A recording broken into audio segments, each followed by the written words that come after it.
अस्सलाम वालेकुम। Kaif 6 lecture 10 start हो गया जी। और मैं बच्चों से अर्ज़ ये कर रहा था ऑनलाइन रिकॉर्डिंग शुरू होने से पहले कि रीवैल्यूएशन वाला सवाल कल किया था, यानी एक एसेट रीवैल्यू हो रहा था, तो उसमें आपको कोई मसला तो नहीं हुआ? आपको ये तो नहीं लग रहा कि कोई सिर्फ रीवैल्यूएशन वाला सवाल हम अलग से करें और फिर नोट वाले सवाल के अंदर उसको करें?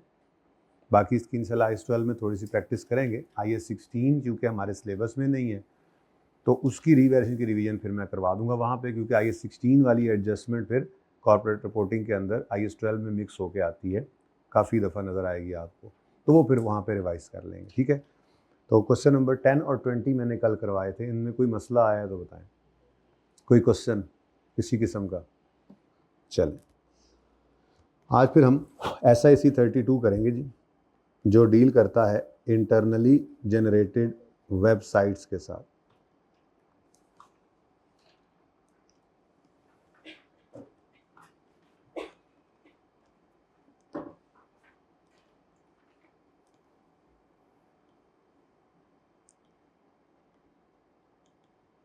बहुत इंपॉर्टेंट एरिया है ये।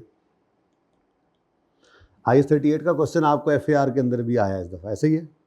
उसमें वेबसाइट कॉस्ट तो नहीं थी, तो फिर देख लो, अब वहाँ से यहाँ पे आ गया तो वो तो ज़रूर ही पूछ लेगा, मुझे लगता है वेबसाइट कॉस्ट, और बहुत दफ़ा पूछा होगा उसने यहाँ पे। ठीक है, तो इंटरनली जनरेटेड वेबसाइट जो है ये डील करने के लिए स्टैंडर्ड इंटरप्रिटेशन कमेटी ने एक इंटरप्रिटेशन दी थी, क्योंकि इंटेंजिबल्स का स्टैंडर्ड पुराना होगा और ये वेबसाइट्स वाला मामला बाद में ज़्यादा ज़ोर पकड़ गया होगा, तो फिर इसके ऊपर अलग से क्लैरिफिकेशन देने के लिए, इसके ऊपर अलग से थोड़ा सा गाइडेंस देने के लिए फिर ये इंटरप्रिटेशन कमेटी ने इंटरप्रिटेशन दी। पहले IAS होते थे, IASB बोर्ड जो था वो इंटरनेशनल अकाउंटिंग स्टैंडर्ड्स बनाया करता था, और अगर किसी चीज़ पे कोई क्लैरिफिकेशन चाहिए होती थी तो उसके लिए SIC स्टैंडर्ड इंटरप्रिटेशन कमेटी की इंटरप्रिटेशंस आया करती थी। ठीक है, अब जो नए स्टैंडर्ड्स आ रहे हैं वो ISs की बजाय अब IFRSs आ रहे हैं। ठीक है जी, ISs कुछ तो पुराने अभी भी चल रहे हैं, जैसे IAS 38 है, 16 है, 40 है, जिनमें कोई चेंज नहीं आया। ठीक है, कुछ नए स्टैंडर्ड्स आ रहे हैं और कुछ ऐसे स्टैंडर्ड्स हैं जो पुरानों को रिप्लेस भी कर देते हैं। जैसे हम कल इंशाल्लाह शुरू करेंगे IFRS 16 लीजेस का स्टैंडर्ड, कल हम इंशाल्लाह शुरू कर देंगे। तो लीज का स्टैंडर्ड जो है वो पहले IAS 17 हुआ करता था किसी ज़माने में, फिर IFRS 16 आया, उसने उसको रिप्लेस कर दिया। ऐसे ही IFRS 15 हमारे सिलेबस में है, रेवेन्यू का स्टैंडर्ड है। इससे पहले रेवेन्यूज़ के लिए IAS 18 हुआ करता था, वो आया तो उसने इसको रिप्लेस कर दिया। आपके सिलेबस के अंदर ये दो एग्जांपल्स हैं, बाकी स्टैंडर्ड्स जो हैं वो उसी तरह से चल रहे हैं। तो IASs जो थे, IASs वो अब IFRSs बन गए, यानी कि इंटरनेशनल फाइनेंशियल रिपोर्टिंग स्टैंडर्ड्स बन गए। और अगर अब कोई क्लैरिफिकेशन चाहिए हो तो फिर ये international financial reporting interpretation committee IFRIC अपनी जो है वो इंटरप्रिटेशन देता है। ये भी हमारे सिलेबस में एक है। जैसे SIC 32 हम आज पढ़ रहे हैं, ऐसे ही IAS 37 के अंदर जाके हम IFRIC 1 पढ़ेंगे, जो प्रोविजन फॉर डीकमीशनिंग से डील करता है अलग से। आपको FAR के अंदर बताया गया होगा कि प्रोविजन फॉर डिसमेंटलिंग जो है, यानी कि डिसमेंटलिंग की कॉस्ट जो है वो आपके सिलेबस से बाहर की बात है, कॉर्पोरेट रिपोर्टिंग में पढ़ेंगे, तो वो कॉर्पोरेट रिपोर्टिंग वाला वक्त आ गया है। ठीक है, पर वो IAS 37 जब करेंगे तो उसके साथ ही SIC 32 भी हम कर रहे होंगे। ओके, तो SIC 32 वेबसाइट कॉस्ट के साथ डील करता है, जो वेबसाइट्स आप इंटरनली जनरेट करते हैं। क्योंकि अगर कोई वेबसाइट आप ख़रीदें, बनी बनाई वेबसाइट ख़रीदें, तो वो तो वेरी सिंपल आपका इंटेंजिबल है, और उसकी कॉस्ट क्या होगी, जो आपको उसको बनाने में कॉस्ट इनकर करनी पड़ी। यहाँ पर इंटरनली जनरेटेड वेबसाइट के ऊपर गाइडेंस देता है ये SIC। ठीक है, तो अगर तो ये कहता है आपने for internal use only, for only internal users आपने एक वेबसाइट बनाई है, मतलब आपने अपनी कंपनी के लिए एक वेबसाइट बना ली है, जिसके ऊपर एक्सेस सिर्फ आपकी कंपनी के एम्प्लॉयज़ ही कर सकते हैं। डायरेक्टर्स भी मौजूद हैं, एम्प्लॉयज़ भी मौजूद हैं, स्टाफ के सारे लोग मौजूद हैं। वहाँ पे आपने कंपनी की कोई पॉलिसीज़ डाली हुई हैं, कोई अटेंडेंस वहाँ पे मार्क होती है, कोई रूल्स रेगुलेशंस वहाँ पे लिखे होते हैं, कोई वहाँ पर जो है वो कोई मसले मसाइल हैं तो वो लोग वहाँ पर आकर एड्रेस कर सकते हैं। तो अपने अपने ही जैसे पूल एक बना हुआ है, जैसे कॉलेज वाले एक वेबसाइट बना दें कि जो पुराने उस्ताद हैं और जो नए उस्ताद हैं उनके लिए डाटा जो है वो पूल कर दिया जाए ताकि उनके नॉलेज से, उनके एक्सपीरियंस से वो लोग भी हेल्प ले रहे हों। इस तरह से कोई इंटरनल यूज़र्स के लिए सिर्फ जो वेबसाइट बनती है वो भी आप बना सकते हैं, इसमें कोई एक्सटर्नल बंदा एक्सेस नहीं कर सकेगा, ठीक है। अगर ऐसी कोई वेबसाइट आपने बनाई है जो इंटरनल यूज़ के लिए है तो ये आपने लाजमी क्या करना होता है, क्या करना होगा वैसे याद करके बताएं, गलत ही बता दें, ये कैपिटलाइज हुआ करती हैं जी, ओके, ठीक है। तो अगर कोई आपने इंटरनल यूज़ के लिए वेबसाइट बनाई है तो वो आपने कैपिटलाइज करनी है, यानी कि उसकी कॉस्ट जो है वो कैपिटलाइज करनी है। जाहिर सी बात है, इंटेंजिबल ही है ना, ये भी एक एसेट है जो इंटेंजिबल एसेट है, ठीक है। तो इस इंटेंजिबल एसेट को रिकॉर्ड करने का क्राइटेरिया वही है कि रिकॉर्ड करेंगे तब जब रिकॉर्डिंग क्राइटेरिया मीट करे। रिकॉर्डिंग क्राइटेरिया क्या है, फ्यूचर बेनिफिट्स प्रोबेबल हो, कॉस्ट रिलायबली मेजरेबल हो। शुक्र करो कल वाला लेक्चर का आज वाले लेक्चर से कोई ताल्लुक नहीं है फिर, हैं, अब आपकी किस्मत अच्छी थी तो वेबसाइट कॉस्ट कर रहे हैं हम। अच्छा, वैसे कल वाले लेक्चर में भी कोई नहीं मसला होना क्योंकि वो चीज़ें आप इत्तफाक से पहले पढ़ के आ चुके। तो ये जो फेज़ आया था जंग वाला फेज़, इसमें अब ये अल्लाह की तरफ से ही आपके साथ मामला अच्छा हुआ है कि IS-38 एकदम पेपर्स के भी बाद एकदम से चेंज हुआ और आ गया। अब किसी को क्या पता था, IQ को पता था जंग लग जानी है, लेकिन अल्लाह ने कोई आपके लिए कोई कहते ना सिद्ध मत्थे लगी इसी ताड़े। तो ये शुक्र करें, वरना जो हालात हैं ना बच्चों के घरों में, मुझे भी पता है जिस तरह से पढ़ रहे होते हैं, मोस्टली बच्चे पढ़ नहीं रहे होते, कहते हैं ठीक है पढ़ा हुआ है लेक्चर आ जाएगा, तो बड़ा मसला हो जाता है। अब कल से IFRS 16 शुरू हो रहा है, वो ज़िंदगी में आप पहली बार पढ़ेंगे लीज़ का स्टैंडर्ड। अभी भी बच्चे बढ़ रहे हैं लेकिन पूरे नहीं हुए हैं, तो बच्चों के आने का सिलसिला जारी हो सकता है, कोई लेक्चर सुने तो कल तो लाजमी ही आ जाइएगा, ठीक है जी। पैदल चल के आने वाले तो आ सकते हैं ना जी, मसला तो है जो फ्यूल यूज़ करके आते हैं, गाड़ी पे आते हैं, मोटरसाइकिल पे, वो चले मजबूरी में ऑनलाइन बैठे हुए हैं। जो हॉस्टलाइट्स हैं, जो यहाँ पे हॉस्टल्स में बैठ सकते हैं, बैठ के पैदल चल के आ सकते हैं, उनको आना चाहिए फिजिकल में। फॉर एक्सटर्नल यूज़र्स भी आप बना सकते हैं वेबसाइट, ठीक है। ये वेबसाइट जो आपने एक्सटर्नल यूज़र्स के लिए बनाई हैं, ठीक है जी, इनके मकासद क्या हो सकते, क्या क्या हो सकते हैं, ये दो मकासद के लिए बनाई जा सकती हैं। या तो आपने इनको सिर्फ एडवर्टीजमेंट पर्पज़ के लिए बनाया हुआ है, ठीक है जी। अगर आपने ये इंटरनली जनरेट की है वेबसाइट, परचेज की तो बात ही नहीं होनी, परचेज करेंगे तो कॉस्ट बस कैपिटलाइज कर देनी, ठीक है। इंटरनली जनरेट की है आपने, एक्सटर्नल यूजर्स के लिए की है, लेकिन सोलली फॉर एडवर्टीजमेंट पर्पजेज,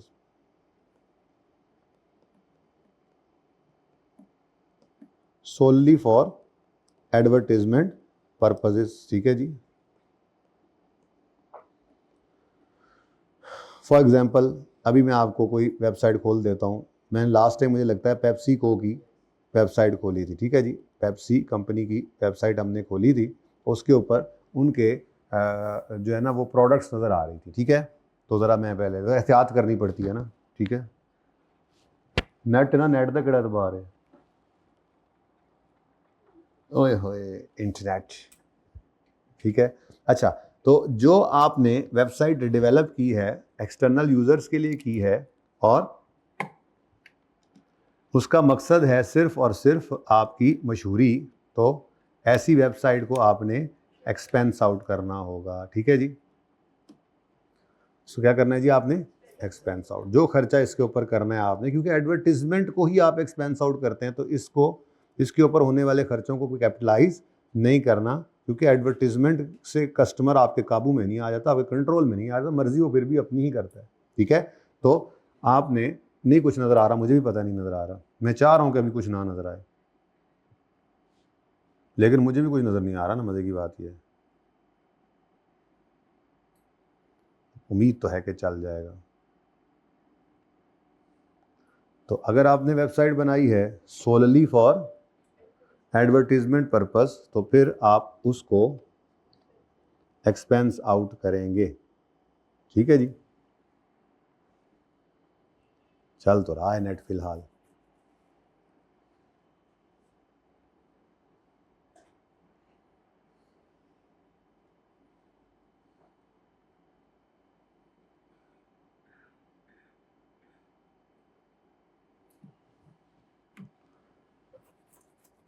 ये वेबसाइट मैंने ओपन की है जी पेप्सी कंपनी की, discover more about our food drink, ठीक है जी, न्यूट्रिशन न्यू फेवरेट्स। अब मैंने फूड के ऊपर क्लिक किया तो आगे ये गंदी गुंदी चीज़ें आ गई हैं, ठीक है जी, ठीक है।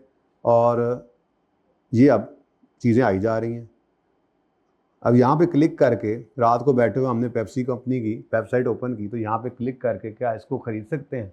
रात को आपको चीटोस खाने का दिल करे, आप इस वेबसाइट पे आके उसको मंगवा सकते हैं यहाँ से।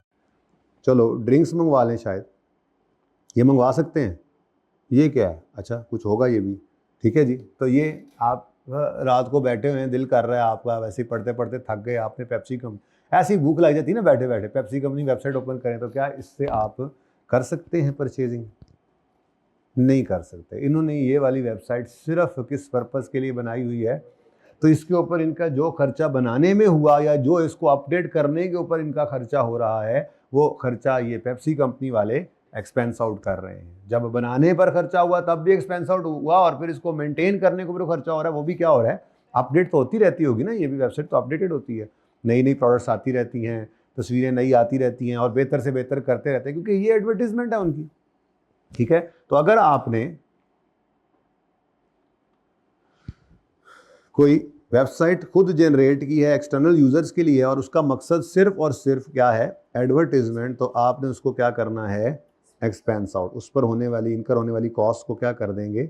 एक्सपेंस आउट करेंगे। लेकिन अगर आपने एक्सटर्नल यूजर्स के लिए बनाई है और इस पे आप ऑनलाइन सेल भी कर रहे हैं, फॉर ऑनलाइन सेल, जैसे दराज वाले हैं, जैसे आजकल वो नया क्या आया हुआ है, टीमू हो गया, OLX हो गया, अली बाबा भाई कह रहे हैं 40 चोर भी होगा फिर कोई, हैं जी, पाक व्हील्स हो गया। तो ये सब क्या हैं? ये ऐसी वेबसाइट्स हैं कि जिनके ऊपर आप ऑनलाइन सेल परचेज कर रहे होते हैं, ठीक है। आप क्लिक करते हैं वहाँ पे जाकर, तो फिर वहीं से आप पाक व्हील्स की प्रोडक्ट्स भी होती हैं, ठीक है, आप वहाँ पे क्लिक करें, क्लिक करके कोई चीज़ सेलेक्ट करें, और फिर वो आपको वहीं से ही पेमेंट के ऊपर ले जाएंगे। कैसे पेमेंट करना चाहेंगे जी? जैज़ कैश से करेंगे, इजी पैसा से करेंगे, बैंक अकाउंट से करेंगे, कार्ड से करेंगे, ठीक है। तो कैश ऑन डिलीवरी करेंगे, भाई कह रहे हैं वो नहीं है जी इधर अवेलेबल। अच्छा, हो भी सकता है, नहीं भी हो सकता। तो अगर आपने एक्सटर्नल यूजर्स के लिए एक वेबसाइट खुद बनाई है और उसका मकसद ऑनलाइन सेल परचेज है, तो फिर ऐसी सूरत में वेबसाइट की कॉस्ट को क्या करते होते हैं आप? कैपिटलाइज। अब कौन सी कॉस्ट कैपिटलाइज होंगी, कब कैपिटलाइज होना शुरू होंगी, कितना अरसा उसको आपने एमोटाइज करने की तरफ जाना है, ये सारी इंफॉर्मेशन आपको SIC 32 के अंदर गाइडेंस जो है वो मिलती है, ठीक है। तो मिसाल के तौर पे कोई वेबसाइट ओपन करूं मैं ज़रा, पहले इनमें से कोई कौन सी ओपन कर लें? टीमू ओपन करें, OLX ओपन करें, क्या ओपन करें? OLX कर लेते हैं। सऊदी किंग फैसल आ गया सामने, इसलिए तो मैं कह रहा हूँ कि OLX तो लॉगिन शॉगिन मांग रहा है, पता नहीं। ऑनलाइन मार्केट प्लेस लिखा हुआ है उसके ऊपर। अब इसको मैंने ओपन किया, अल्लाह खैर करें।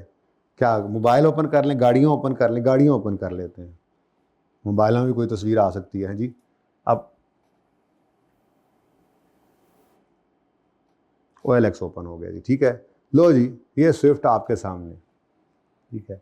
अब इस स्विफ्ट को बंदे को कॉल करेंगे और यहाँ से आप सेल परचेज कर सकते हैं। चलें, ये तो हो गया ना इसका। फिर भी आप कह सकते हैं कि सेल, वैसे इनके ऊपर प्रोडक्ट्स भी होती हैं, यहीं पर ही आप सिलेक्ट करें चीज़ों को, सिलेक्ट करके यहीं से पेमेंट कर सकते हैं। मिसाल के तौर पे पाक व्हील्स पे चले जाते हैं अगर हम, तो पाक व्हील्स के ऊपर गाड़ी ना सही, यहाँ पर बहुत सारी और चीज़ें भी होती हैं, ठीक है जी, जैसे पता नहीं क्या, cool ride, car finance, subscribe to और पुश, यार जान दो ताड़ी मेहरबानी। तो यहाँ पे गाड़ियाँ ख़रीदनी हैं, या गाड़ियों से रिलेटेड कोई प्रोडक्ट्स ख़रीदनी हैं, या आपने कोई ये देखें sell it for me, car inspection करानी है, कार फाइनेंस करानी है, तो ये सारी चीज़ों के सर्विसेज के अगेंस्ट जो है वो फीस चार्ज कर रहे होते हैं। तो आप यहाँ पे क्लिक करेंगे और आपको ये पेमेंट के उस मेथड के ऊपर ले जाएगा। यानी कि इन्होंने वेबसाइट जो है ये फॉर ऑनलाइन सेल बनाई हुई है, ठीक है। टीमू के ऊपर चले जाएं, वहाँ पे क्लिक करेंगे, प्रोडक्ट सामने आएगी, उसको सेलेक्ट करेंगे, वो कार्ट में ऐड करेगा और पेमेंट की तरफ ले जाएगा। तो चीज़ें वहाँ से खरीद रहे हैं, यहाँ पे तो खरीद भी रहे हैं, बेच भी रहे हैं, बेचने वाले बेच रहे हैं, खरीदने वाले खरीद रहे हैं, ठीक है। तो ये वेबसाइट जो इन्होंने बनाई हुई है, इन्होंने इस वेबसाइट की कॉस्ट को क्या करना होता है? कैपिटलाइज। फिर इसको अब वो देखना है कि बनना शुरू होती है तो किस वक्त तक कैपिटलाइज नहीं करना, फिर कब कैपिटलाइज करना शुरू करना है, फिर कब रोक देना है, और फिर बाद में चलाने के लिए जो कॉस्ट इनकर होनी है उसका क्या करना है। ठीक है, तो वेबसाइट ओनली फॉर, कितने गया, ओनली फॉर एडवर्टीजमेंट पर्पस, और website for online sale purchase. ठीक है, तो फिर अच्छा एक और बात भी है ना, मिसाल के तौर पे यहां पे हमने लिखा जी कोई ऑटोमेटिक कार्स, मैंने ऐसे सिलेक्ट किया। ठीक है जी, अब ये ऑटोमेटिक कार्स आ गई, या स्पोर्टेज है, पता नहीं क्या पी क्या क्या पता नहीं अजीब अजीब नाम है आजकल की गाड़ियों के तो हैं जी। तो अब यहाँ पर ना सिर्फ गाड़ी नज़र आ रही है बल्कि प्रोडक्ट की एडवर्टीजमेंट भी एक तरह से हो रही है। मिसाल के तौर पे इनकी अपनी गाड़ी हुई है, ठीक है, पाक व्हील्स ने अपनी गाड़ी लॉन्च कर दी पाक व्हील्स के नाम से। ठीक है, अब उनकी गाड़ी की ऐसे प्यारी प्यारी तस्वीरें भी सामने आ रही, उनकी एडवर्टीजमेंट भी तो साथ ही हो रही होती है। तो यहाँ से 32 ये कहता है कि आपने चाहे सेल परचेज के लिए, ऑनलाइन सेल के लिए वेबसाइट बनाई हुई है, लेकिन अगर उस पर आपकी कुछ एडवर्टीजमेंट भी साथ साथ हो रही है आपकी प्रोडक्ट की तस्वीरों के साथ, तो वो एडवर्टीजमेंट पे होने वाला खर्चा स्टिल एक्सपेंस आउट होना है, बाकी सारी वेबसाइट बेशक कैपिटलाइज होती रहे। मैंने कहा जरा बीच में ये बात भी बता दूँ। ठीक है जी, तो ये जनाब हमारी बात थी SIC 32 की। ठीक है, बात इतनी ही है बस, उसके बाद तो फिर थोड़ी बहुत अंग्रेजियां हैं, जैसे कि ये बात में पढ़ेंगे, ये सफ़ा बाद में पढ़ेंगे, ये बात को लेकर मैं आगे चल रहा हूँ। ठीक है, अगर आपने इंटरनली जनरेट किया है वेबसाइट को और उसको इंटरनल यूज़र्स के लिए अगर आपने बनाया है, या फॉर एक्सटर्नल यूज़र लेकिन सिर्फ ऑनलाइन सेल के लिए है, तो क्या कर लो, इसको कैपिटलाइज। ठीक है, और अगर सिर्फ एडवर्टीजमेंट पर्पज़ के लिए तो क्या कर लो, एक्सपेंस आउट। अब वेबसाइट के अंदर कौन सी कॉस्ट कैपिटलाइज होंगी, तो डिफरेंट कॉस्ट इनकर होती हैं उसको बनाने के लिए, तो उन कॉस्ट की डिटेल की तरफ हम जाएंगे जो SIC 32 ने हमें जो है वो गाइडेंस दी थी उसको इस किताब के अंदर। अच्छा, ओरिजिनल स्टैंडर्ड जो है ना, ओरिजिनल स्टैंडर्ड जो SIC 32 जो है उसके अंदर ये वाला कॉलम आपको नहीं मिलता, ये ऐसे रिसर्च डेवलपमेंट अलग से नहीं है, ये तो हमने अपनी पुरानी बात को सामने रखते हुए ज़रा उस जैसा बनाया है, वरना असल स्टैंडर्ड के अंदर तो ये planning, application and infrastructure development, graphical development और कंटेंट डेवलपमेंट, ये 4 स्टेजेस बताई गई। ठीक है, जो प्लानिंग फेज है उसके सारे खर्चों को क्या करना है, एक्सपेंस, और जो ये डेवलपमेंट फेज है, बेसिकली इसको इसीलिए ब्रॉड कैटेगरी में क्या कह दिया हमने, ये क्या है, डेवलपमेंट हो रही है। डेवलपमेंट किस चीज़ की हो रही है जी, एप्लीकेशन और इंफ्रास्ट्रक्चर डेवलप हो रहा है, ग्राफिकल डिज़ाइन डेवलप हो रहे हैं, कंटेंट डेवलप हो रहा है, यानी वेबसाइट असल में बनना शुरू हो गई है। तो इस दौरान जितने भी खर्चे होंगे उनको क्या करना होता है जी, कैपिटलाइज। ठीक है, लेकिन कैपिटलाइजेशन का रूल तो बहरहाल वही है 38 के अंदर, ये किसी भी एसेट के अंदर, जो ये स्टैंडर्ड के अंदर जो एसेट्स का है कि आप उसको रिकॉर्ड तभी करते हैं, कैपिटलाइज तभी करते हैं जब रिकॉर्डिंग क्राइटेरिया मीट हो जाए। रिकॉर्डिंग क्राइटेरिया क्या है, फ्यूचर बेनिफिट्स प्रॉबल हो, कॉस्ट लायबिलिटी मेजरेबल हो, वो क्राइटेरिया ही है। ठीक है, अब प्लानिंग फेज में सारे खर्चे क्या करेंगे, एक्सपेंस, और डेवलपमेंट फेज के अंदर डेवलपमेंट जब वेबसाइट की चल रही है तो उसको क्या करेंगे, कैपिटलाइज। बाकी आपने ये कह दिया however if criteria is not met तो एक्सपेंस आउट कर देंगे, छोड़े इस बात को, नहीं मेट होगा तो फिर जाहिर एक्सपेंस ही करेंगे। लेकिन इसी के अंदर मैंने जो आपको एडिशनल बात बताई है, वो अभी मैंने ये नहीं बताया बीच में क्या है, वो आपको पता है, फिर भी पढ़ लेते हैं। अभी सिर्फ ब्रॉड जरा कैटेगरी सामने रख के अपना कॉन्सेप्ट तो रिवाइज कर लेना, अकाउंटिंग ट्रीटमेंट क्या है। प्लानिंग फेज में जो भी एक्टिविटीज आएंगी वो भी पढ़ लेते हैं। प्लानिंग फेज के खर्चों को क्या करना है, एक्सपेंस, और डेवलपमेंट फेज में जो भी आता है पढ़ लेंगे। डेवलपमेंट फेज के खर्चों क्या करना है, कैपिटलाइज, अगर क्राइटेरिया मीट हो जाए तो। यूं बोले, ये उलट लिखा हुआ है, कैपिटलाइज करें अगर नहीं मीट हो रहा तो नहीं, हम ये ज्यादा बात कर लेते हैं, क्या कैपिटलाइज कर लेंगे अगर क्राइटेरिया मीट हो जाए। लेकिन बीच में आपको क्या बात की थी हमने, अच्छा ये वेबसाइट बात किसकी हो रही है, ये हमने जो इंटरनली जनरेट की है और सोलली फॉर एडवर्टीजमेंट की है, उसी की बात हो रही है ना।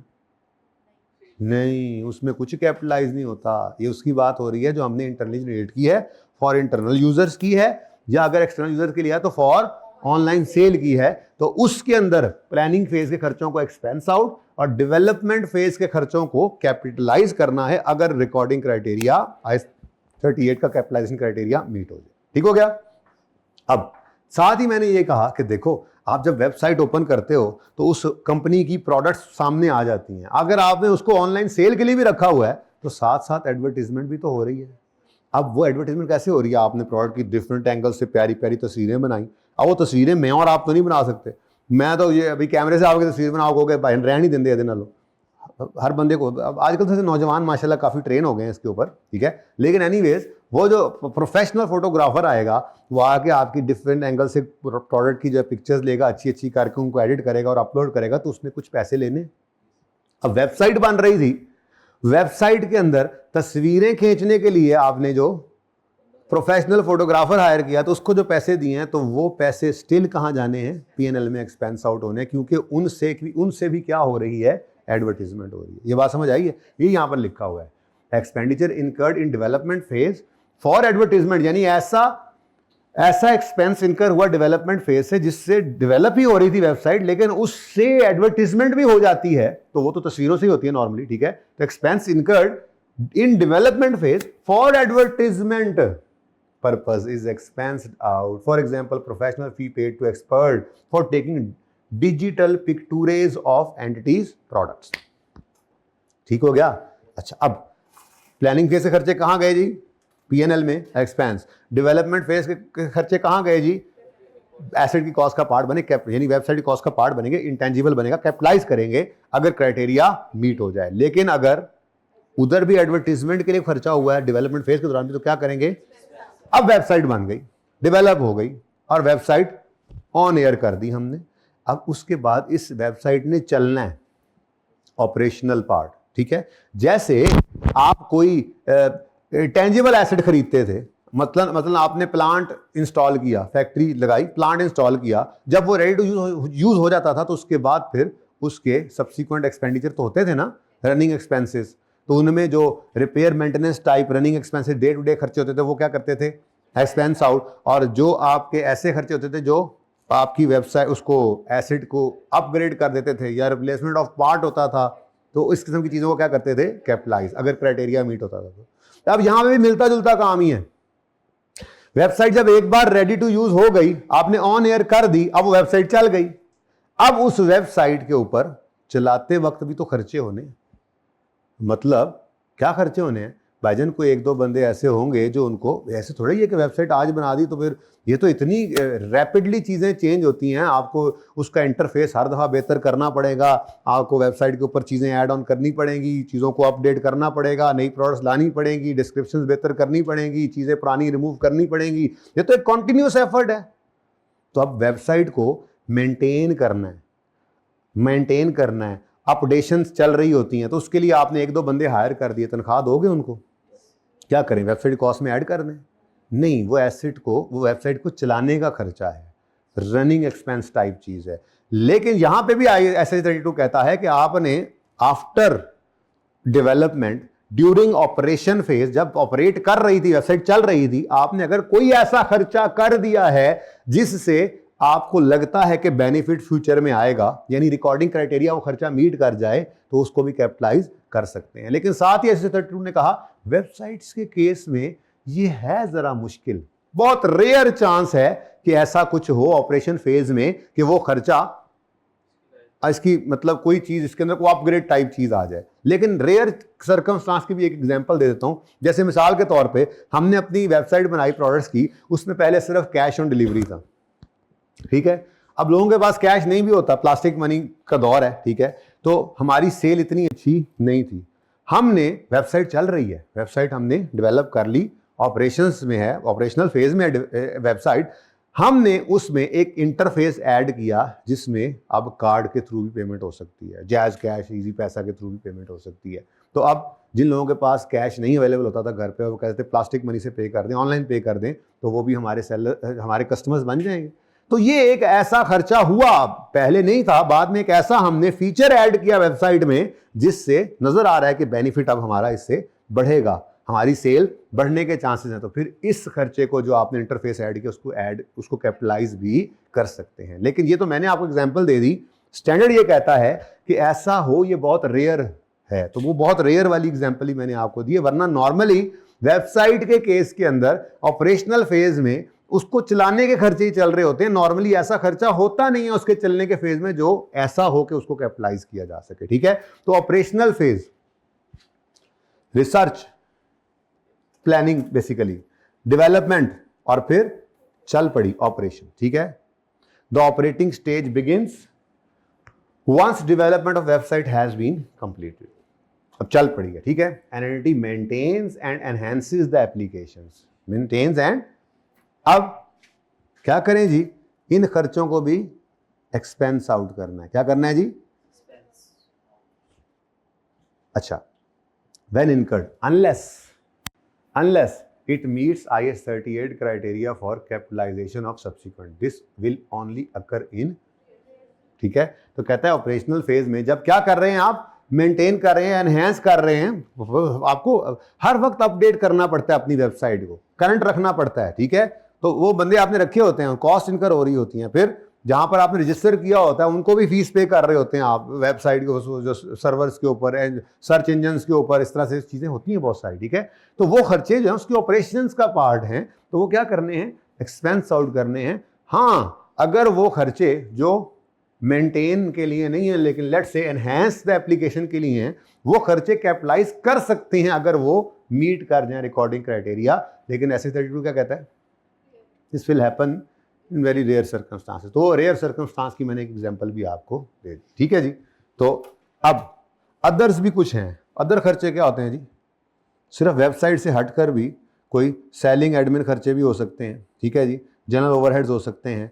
तो ये क्या करने हैं, एक्सपेंस, ठीक है, जब इनकर हो। लेकिन इसमें वही छोटी सी बात आएगी, अगर कोई डायरेक्टली एट्रीब्यूटेबल खर्चा आ जाए तो ये क्या लिखता है, selling admin and other overheads जो हैं, ठीक है, unless it can be directly attributed to preparing the website for use. अगर वो डायरेक्टली एट्रीब्यूटेड में आ जाएं तो वो बात अलग है, वरना सेलिंग और एडमिन और जनरल ओवरहेड्स जो हैं उनको क्या करना है, selling admin and other general overheads are expensed, ठीक है, अनलेस वो डायरेक्टली एट्रीब्यूटेबल हो जाएं टू प्रिपेयर द वेबसाइट।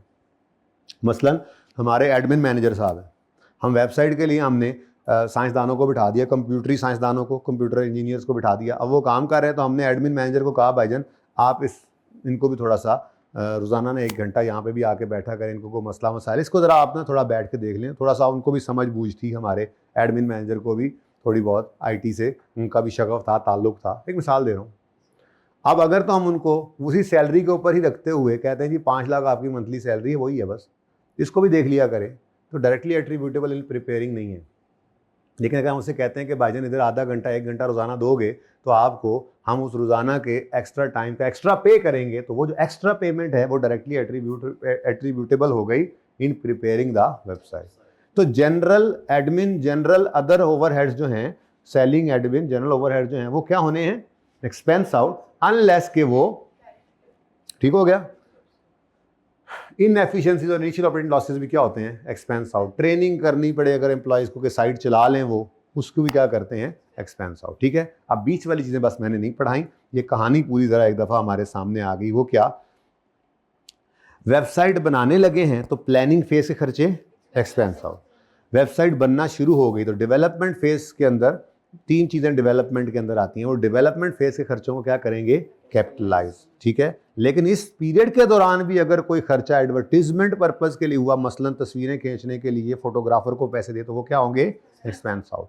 और फिर जब वेबसाइट चल जाएगी, ऑपरेशंस में आ जाएगी, तो उसको मेंटेन करने के लिए, इधर लिखा हुआ, या एनहेंस करने के लिए जो खर्चे हों तो उनको क्या करना है, एक्सपेंस आउट करना है, अनलेस कि वो रिकॉर्डिंग क्राइटेरिया मीट कर जाए। अगर मीट कर जाए तो फिर कैपिटलाइज कर लेना है, ठीक हो गया। और फिर अदर्स के बारे में तो जनरल बात थी। अब रह क्या गया है जी, रह क्या गया है जी, इन एक्टिविटीज़ को पढ़ना, ठीक है। तो प्लानिंग फेज में क्या आता है जी, सबसे पहले फिजिबिलिटी करेंगे, फिजिबिलिटी स्टडीज, ठीक है। डिफाइन कर रहे हैं हार्डवेयर और सॉफ्टवेयर स्पेसिफिकेशन। क्या मतलब, हमें वेबसाइट बनानी है तो हमें कौन सा सॉफ्टवेयर चाहिए, कौन से हार्डवेयर्स चाहिए, सर्वर अपना लगाना है, किराए पे दे लेना है जगह को, जो भी चीज़ें हैं, ठीक है। तो डिफाइन कर रहे हैं हार्डवेयर और सॉफ्टवेयर स्पेसिफिकेशन को। फिर इवेल्युएट कर रहे हैं alternative products and suppliers.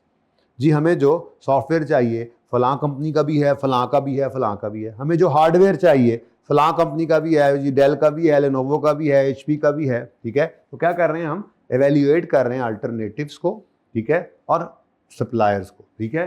Products भी अल्टरनेटिवली देख लें, और फिर आगे भी है डेल ही, ये भाई भी जो है वो कंपनी इनकी जो है वो डिलीवर कर रही है, इन आपी की भी कंपनी डिलीवर कर रही है, वो भाई साहब की भी कंपनी वही डेल डिलीवर कर रही है। तो अब हम इवेल्युएट करेंगे कौन से सप्लायर की मतलब पक्के पैरों वाला है, आफ्टर सेल सर्विस कैसी है, रेट कैसा मिल रहा है। तो ये सब क्या चल रहा है, इवेल्युएशन चल रही, ठीक है। क्या इवेल्युएट कर रहे हैं, प्रोडक्ट्स कौन कौन सी अल्टरनेटिव यूज हो सकती हैं और सप्लायर कौन कौन से हैं, और फिर सेलेक्ट करेंगे प्रेफरेंस।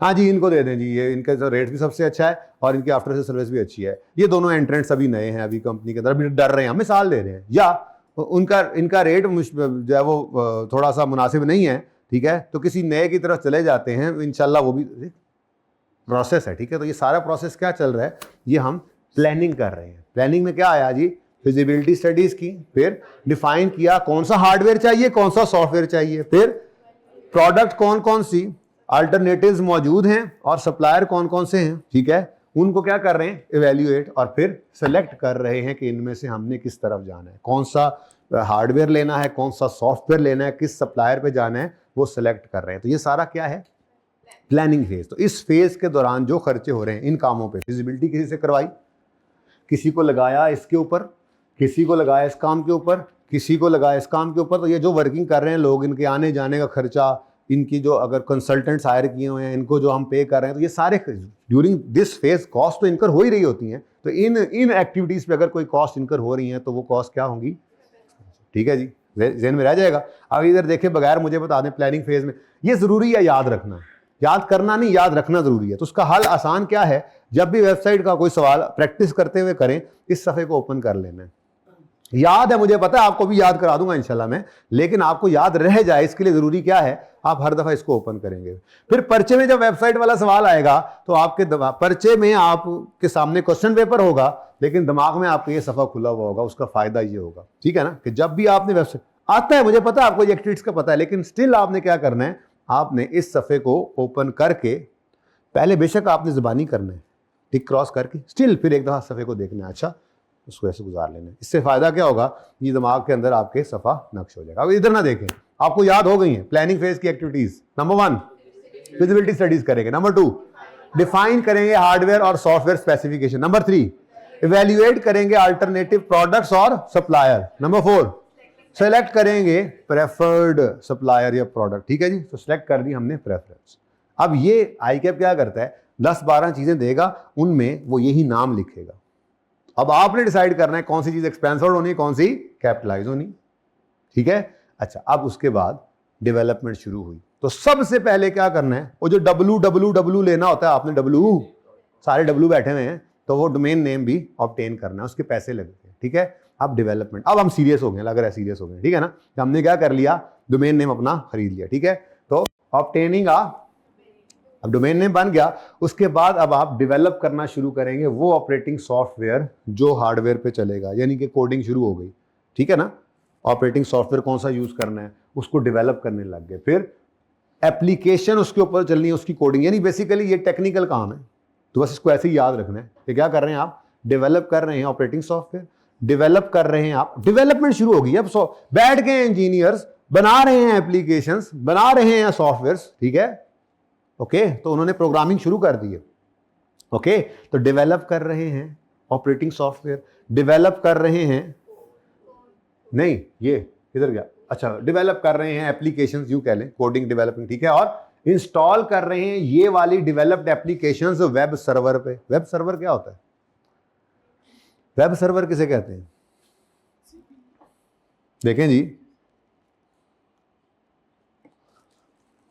आपने पाकिस्तान के अंदर, आप पाकिस्तान में बैठे हैं, ठीक है जी, और आपने एक वेबसाइट बनाई है, और अब आपका दफ्तर जो है शाम को 5 बजे बंद हो जाता है, ठीक है। अब यहां पे युगांडा के अंदर अब्दुल्ला भाई बैठे हैं, उन्होंने आपकी वेबसाइट को अगर एक्सेस करना है और वहां पे टाइम लाइन डिफरेंट है, ठीक है, या यूएसए के अंदर कोई जॉन बैठे हुए हैं, उन्होंने अगर आपकी वेबसाइट को 12-14 घंटे का फर्क है, आगे पीछे हो जाता है, एक्सेस करना है तो 5 बजे के बाद तो वो फिर जब वेबसाइट पे जाएंगे तो आगे से क्या कहेंगे, दफ्तरी औकात में जी ओपन करें। अब दफ्तरी औकात में वो सोए होते हैं, तो इसका हल क्या है, ये पाकिस्तान में जो वेबसाइट बनाई गई इसको इधर एक वेब सर्वर के ऊपर अपलोड कर दिया जाता है, ठीक है जी।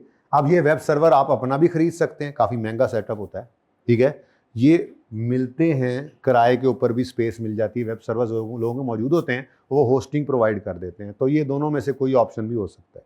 तो ये क्या कर रहे हैं, आप अपलोड कर रहे हैं वेब सर्वर के ऊपर आप अपनी इन डेवलप्ड एप्लीकेशन, जो बन गई एप्लीकेशन उसको डेवलप करके इसके ऊपर अपलोड कर रहे हैं। अब इससे होगा क्या, अब ये क्लाउड सा है, ठीक है जी। तो इस क्लाउड के अंदर जो है वो फिर जो है अब ये जो सी चीज़ें पड़ी होंगी तो कोई बंदा किसी भी टाइम आकर उसको एक्सेस कर सकता है, वो हर वक्त उनको अवेलेबल होगी, ठीक है। तो फिर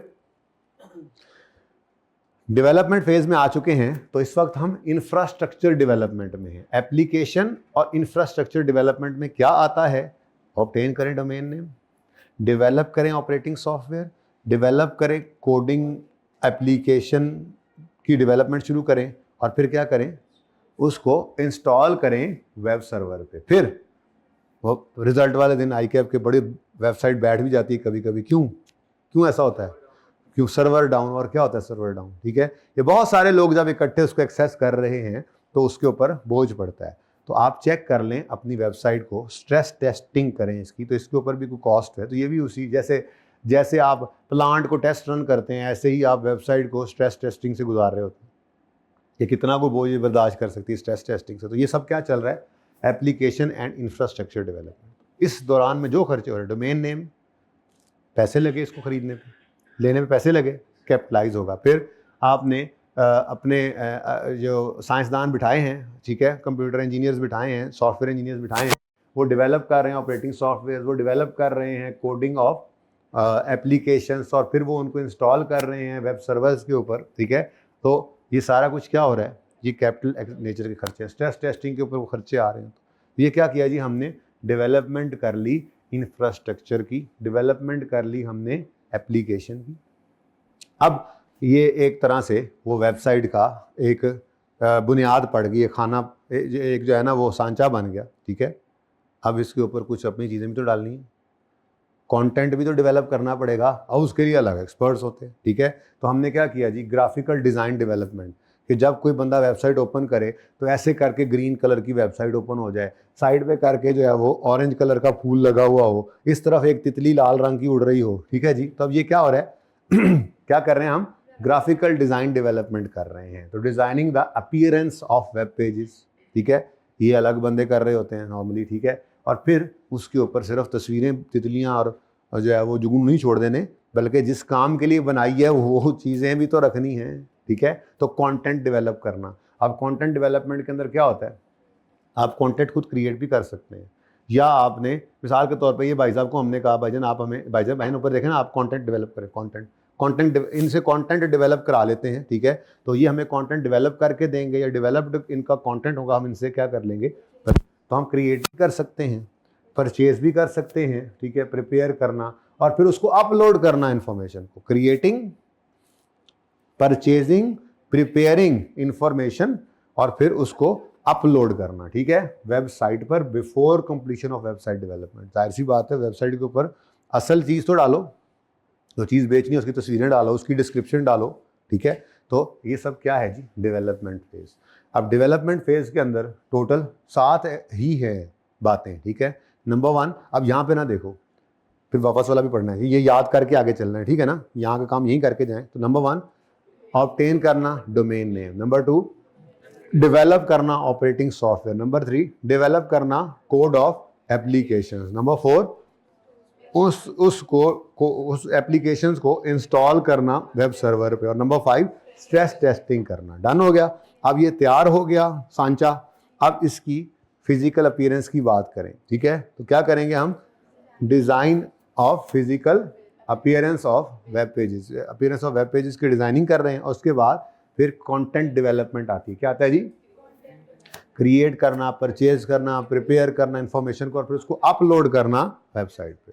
तो ये 7 एक्टिविटीज़ के ऊपर जो भी खर्चा है वो क्या है, कैपिटलाइज होने वाला खर्चा है। अगर क्राइटेरिया मीट हो रहा है तो वो सवाल में बता देगा हमें क्राइटेरिया मीट हो रहा है तो जाहिर सी बात है, नहीं बताएगा तो फिर हम ये अज्यूम करेंगे खामोशी केस में कि डेवलपमेंट चल रही है तो अच्छी ही है, कर रहे हैं डेवलपमेंट तो कोई फ़ायदा होता नज़र आ रहा है तो कर रहे हैं, ठीक है, सही हो गया। उसके बाद 1 मिनट के यहाँ रुक कर इधर नहीं देखें, ज़रा वापस आएँ। प्लानिंग फेज़ के अंदर क्या कर रहे थे हम, उधर नहीं देखना, फिजिबिलिटी स्टडीज़ करना, फिर देखा तुमने है ना, देखा तुमने ना, ऐसे नहीं करना, हाँ देखना नहीं जी। वापस आए, प्लानिंग फेज, फिजिबिलिटी स्टडीज करना, फिर डिफाइनिंग हार्डवेयर सॉफ्टवेयर स्पेसिफिकेशन, फिर अल्टरनेटिव्स को, प्रोडक्ट या सप्लायर अल्टरनेटिव को एवेल्युएट करना और जो प्रेफर्ड चीज़ है उसको सिलेक्ट कर लेना। ये खर्चे प्लानिंग फेज के हैं, एक्सपेंस आउट। फिर डेवलपमेंट शुरू हुई, सबसे पहले डोमेन नेम लिया, ऑब्टेनिंग डोमेन नेम, फिर कंप्यूटर इंजीनियर को बिठा दिया और कहा डेवलप करो operating software, development of operating software, फिर डेवलप करो कोड ऑफ एप्लीकेशन, फिर इंस्टॉल करो उन एप्लीकेशंस को वेब सर्वर पे, और फिर स्ट्रेस टेस्टिंग करो। बुनियाद बन गई। उसके बाद अपीयरेंस ऑफ, हाँ, डिज़ाइनिंग करना, ठीक है, तो अपीयरेंस ऑफ वेबसाइट पे आपने जो खर्चा करना है, ठीक है, ये designing appearance of web pages. और सातवां क्या है, कंटेंट, असल चीज़ तो डालो, कंटेंट डेवलपमेंट में क्या है, उसको परचेज कर रहे हैं या प्रिपेयर कर रहे हैं या उसको ऑब्टेन कर रहे हैं कहीं से और फिर अपलोड करना वेब सर्वर पे, ये क्या है जी, डेवलपमेंट। तो ये 7 के 7 खर्चे क्या हैं, ये कैपिटलाइज होने हैं। अब वेबसाइट लॉन्च हो गई, ऑन एयर हो गई, कंप्लीट होकर हमने एक्सटर्नल यूजर्स के हवाले कर दी, अब लोग उसको एक्सेस कर रहे हैं, ठीक है। तो अब ऑपरेशन फेज शुरू हुआ, ये लिखा हुआ है, पढ़ाया पहले, operation phase begins when development is complete, ठीक है। अब इसके बाद एंटिटीज को चलाने के लिए, मेंटेन करने के लिए और एनहेंस भी कर सकती है, कुछ खर्चे कर रही है। वो क्या हो सकते हैं, updating graphics and revising content, जो मैंने आपको कहा, छोड़ तो नहीं देना वेबसाइट को, वरना तो 2-3 महीने के अंदर ही वो आउटडेट हो जाएगी, सारा खर्चा फिर ज़ाया हो जाएगा। तो क्या करना है हमने, अपडेट करना है कंटेंट को भी और ग्राफिक्स को भी। लेकिन इससे मेरा नहीं ख्याल कि आपको कोई ग्राफिक्स एनहेंस करने से या कंटेंट एनहेंस करने से आपको कोई फ़ायदा बढ़ जाता है। जो फ़ायदा है वही मिलना है, कैपिटलाइज होने वाला खर्चा नहीं है ये भी है। क्या करेंगे, एक्सपेंस आउट, बंदे बिठाए हैं बस वो अपडेट करते रहते हैं, ठीक है। फिर उसके बाद adding new functions, features and contents. अब अगर तो क्राइटेरिया मीट कर जाएं तो कैपिटलाइज, नहीं तो एक्सपेंस आउट, क्योंकि उसने जनरल रूल बता दिया ना कि इस दौरान कोई भी खर्चे हो रहे हैं ऑपरेशन के दौरान तो उसको क्या करना है, expense out, unless criteria meet कर जाए, ठीक है जी। Registering the website with search engines, ठीक है। क्या मतलब है इसका, मतलब हम जाके ब्राउजर में, गूगल में जब लिखें कार तो सबसे पहले पार्क व्हील्स का नाम ऊपर आ जाए। उन्होंने गूगल के साथ इसको रजिस्टर किया, इसको कहते हैं रजिस्टरिंग, इसके भी कुछ पैसे वो पे करते हैं, ठीक है। कि जब भी कभी आप ओ लिखें तो OLX सबसे पहले आ जाए, मिसाल के तौर पर। तो ये क्या होता है जी, ये रजिस्टर कर दिया गया सर्च इंजन के साथ अपनी वेबसाइट को, आप इस पर भी कॉस्ट लगती है, ठीक है। तो ये भी क्या है, ये भी एक ऑपरेशनल खर्चा है, एक्सपेंस। बहरहाल इसका सादा सा रूल क्या है, एक्सपेंस ही होता है अनलेस के क्राइटेरिया मीट हो जाए। वो क्राइटेरिया मीट होने का वो बता देगा खुद ही, ठीक है। फिर बैकअप करना डाटा को, कि भाई ज़ाया ना हो जाए कहीं, डाटा बैकअप करना। फिर रिव्यू करना, सिक्योरिटी एक्सेस रिव्यू कर रहे हैं भाई सही है या नहीं है, नए नए वायरस आते रहते हैं तो उसको भी अपडेट करना पड़ता है। उसके बाद analysing the usages of website, check कर रहे हैं, बस देख रहे हैं, बस जो सोचा था वैसा हो रहा है या उससे आगे पीछे हो रहा है मामला, ठीक है। तो ये क्या है जी, ऑपरेशनल फेज के खर्चे। कौन कौन से जी, अपडेट करना ग्राफिक्स को या कंटेंट को, फिर इधर नहीं देखना, कोशिश करें, एडिंग न्यू फंक्शंस एंड, अब इसमें थोड़ा सा शक पड़ सकता है कैपिटलाइज ना हो जाए, तो उसमें सवाल खुद बताएगा कि जी क्राइटेरिया मीट कर रहा है तो कैपिटलाइज कर देना। फिर उसके बाद रजिस्टर करना उसको सर्च इंजन के साथ, फिर बैकअप डाटा का लेना, फिर सिक्योरिटी एक्सेस को रिव्यू करना और फिर एनालाइज करना कि यूज़ कितना हो रहा है, कैपेसिटी सही जा रही है, बढ़ानी पड़ेगी, कम करनी पड़ेगी, ठीक है। तो इस दौरान सारे खर्चे क्या होंगे जी, एक्सपेंस आउट, अनलेस के। तो एक बार ज़रा शुरू से ज़रा दोबारा बता दो मुझे ताकि बस सब आगे चलें, ठीक है। अब इधर देख तो नहीं रहे, हम छुपा ही देते हैं इसको जी। प्लानिंग फेज, पहली बात, प्लानिंग फेज के खर्चों को क्या करना है, एक्सपेंस आउट, ठीक है। उसमें कौन कौन सी एक्टिविटी हो सकती हैं? Feasibility studies, defining hardware and software, defining या evaluating alternative products and suppliers, selecting preferred product या supplier, selection of preferred option. ठीक है जी, प्लानिंग खत्म हो गई, इससे खर्चे कहाँ जाने हैं? Expense out. अब डेवलपमेंट शुरू हुई। सबसे पहले ऑब्टेन करना डोमेन नेम, फिर बट बिठा दिया सॉफ्टवेयर इंजीनियर्स को, चलो भाई डेवलप करो ऑपरेटिंग सॉफ्टवेयर, डेवलप करो coding application, code of application develop करो, और फिर उसको इंस्टॉल करना वेब सर्वर पर, फिर चेक करना, स्ट्रेस टेस्टिंग करना। बुनियाद बन गई। उसके बाद वेबसाइट की अपीयरेंस डिज़ाइन को डेवलप करना, फिर उसके ऊपर कंटेंट चढ़ाना है। ठीक है, तो परचेजिंग या प्रिपेयरिंग या क्रिएटिंग कंटेंट, और फिर उसको अपलोड भी करना वेबसाइट पे ताकि वो चलने से पहले वहाँ पे अवेलेबल हो जाए। ये 7 खर्चे जो हैं ये डेवलपमेंट फेज़ है। इसको क्या करेंगे हम? कैपिटलाइज करेंगे अगर रिकॉर्डिंग क्राइटेरिया मीट हो। लेकिन इंपॉर्टेंट बात, अगर इस दौरान भी कोई ऐसा खर्चा हो गया है कि एडवर्टीजमेंट जिससे हो रही है, मसलन फोटोग्राफर को पैसे दिए, उसने तस्वीरें बनाकर लगाई, अब हालांकि वो आपने बेचने के लिए लगाई हैं, लेकिन उससे मशहूरी भी तो हो रही है कंपनी की। ठीक है, तो फिर वो क्या करेंगे? वेबसाइट ऑन एयर होगी, चालू हो गई। अब उसकी ऑपरेशंस के कब ऑपरेशन में आती है? जब कंप्लीट हो जाए।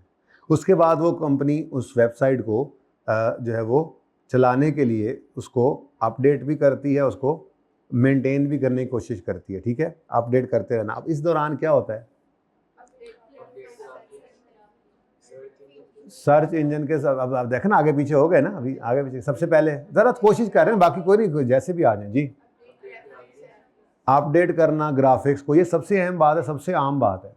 ग्राफिक्स को, कंटेंट्स को अपडेट करना, फिर सर्च इंजन के साथ उसको ऐड करना फीचर्स, नए फीचर्स को, फिर सर्च इंजन के साथ उसको रजिस्टर करना, फिर यूजेज को एनालाइज करना, फिर सिक्योरिटी एक्सेस जो है उसको जो है वो आपने इवेल्युएट करना है। और क्या रह गया?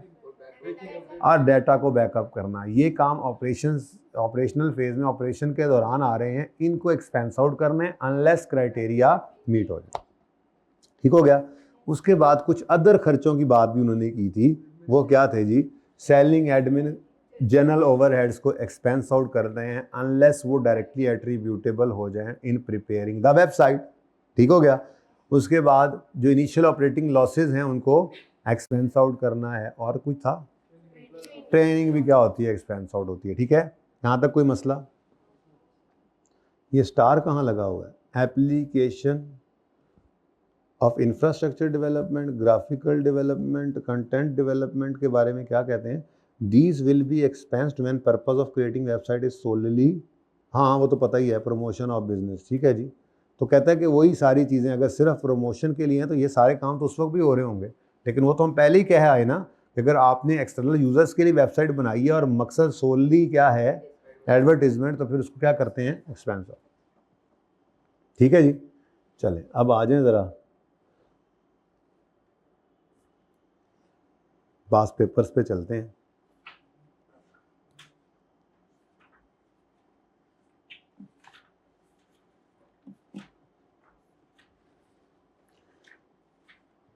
एक नोट भी आज फिर बना लेते हैं ज़रा जल्दी जल्दी हैं। 5वां हो चुका, चौथा, 5वां, 6वां भी हो गया था, 7वां भी हो चुका है हमारा। ये हो चुका है, मैं कह रहा हूँ, अगर नहीं हुआ तो बता दीजिएगा। 8वां कल करते हैं, कल देखते हैं। 9वां मैं आज कराता हूँ आपको, ये अभी करते हैं। उसकी वजह है ये नई चीज़ हमने पढ़ ली, सी ऐसे रुका हुआ था। ठीक है, उसके बाद 10वां हो चुका, कल किया डिस्कस हमने। नोट नहीं बनाया था मैंने, नोट एक ही बनाया था, फिर बस हो गई थी, है ना। इसको अभी 11वें को नहीं किया हमने, 12वें को नहीं किया हमने, 13वां 14वां नहीं किया, 15 हो गया था। चलो 16 अभी पहले कर लेते हैं। 16 क्योंकि पहले आपने करना है। ये मैंने गलती से एक बार होमवर्क भी दे दिया था, याद है?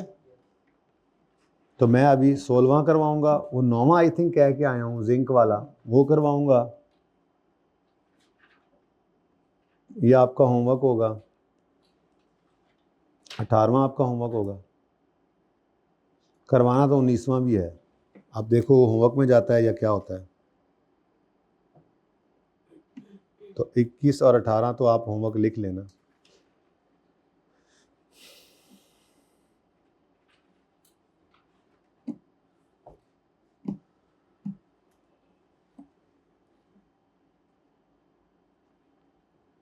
21 होमवर्क में लिख लिया जी, 20 हो चुका है, 19 मेरी नीयत है कराने की, 18 भी होमवर्क में लिख लें और 16 पे आ जाएं। फटाफट करें जी। आपके पास 7 नंबर का सवाल मजाक ही है, कंप्यूट करना है कॉस्ट को और डिस्कस करें रीजंस जिस चीज़ को नहीं इंक्लूड किया। इस तरह के पहले भी आप सवाल कर चुके हैं 1-2, ठीक है। बस इसमें फ़र्क क्या पड़ गया, ये वेबसाइट कॉस्ट से रिलेटेड है, ठीक है। तो आपके पास 7 नंबर का ये सवाल करने के लिए सिर्फ 3 मिनट है। अब आप कहोगे सर 7 इंटू 1.8 करते हैं, बेटा ये वो इस तरह के सवाल होते हैं जिन्होंने बाकी ज़्यादा लगे हुए टाइम को कवर करना होता है। वो जब आप 18 इंटू 1.8 करते हैं और लगा देते हैं घंटा पूरा उस सवाल पे, तो उसका टाइम भी तो कहीं से कवर करना है। एमसीक्यूज में से होता है, ऐसे सवालों से होता है। जल्दी करें, योर टाइम स्टार्ट्स नाउ। कितनी देर की रिकॉर्डिंग होगी भाई हमारी?